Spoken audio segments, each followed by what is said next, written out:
Now the fourth tone, have a careful look at the shape of this arrow here. It's not just a straight line down from first tone level to third tone level. It actually starts slightly above first tone and then goes all the way down to third tone. So this is higher than first tone and then to your lowest point, your third tone level. This is what we call the assertive tone, because it's just like saying no in English. Like if someone's asked you to do something you really don't want to do, you can say no. So let's try it with this Chinese word here, which means to scold someone, which is ma. Ma. You notice if I said this slowly, if I slow it down, it would sound something like this. Ma. Yeah, so obviously we're not going to speak that slowly in real Chinese, so we're going to say ma. So you've got to be quite strong with it. The last tone here is the fifth tone.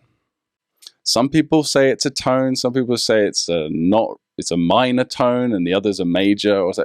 We're just going to call it a tone for the sake of argument, okay? So fifth tone is a little bit fluid, it's a little bit tricky, because it can actually, the tone of it can actually change depending on what comes before it. That's why we call it the contrarian tone. Because what it tends to do, just like a contrarian in real life, it just does the opposite or says the opposite of whatever the other person says. So whatever the previous tone does before it, it tends to do the opposite.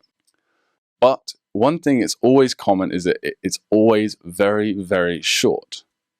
And it's usually the opposite of the previous tone. So take this one, for example, which is essentially the question mark in Chinese, which we'll get into in the first few lessons. Ma. But that's if the previous one is a low, previous tone is a low tone, it'll go high. Ma. But if the previous tone is a high tone, it'll probably go low. Ma. As you can see, it's probably a lot easier, rather than me explain the theory behind it, actually to see it in real life examples and just get started, which is what we should probably do now. Hey guys, thanks so much for watching this video. If you'd like to learn more about what Mandarin Blueprint is doing, check out mandarinblueprint.com. Of course, you can subscribe to our YouTube channel. We'll be putting out lots more videos just like this one in all sorts of categories: pronunciation, Hanzi learning, how to acquire words and grammar quickly. There's a lot more to come from Mandarin Blueprint, so stay tuned in, subscribe to our YouTube channel, check us out on Facebook, and of course, mandarinblueprint.com.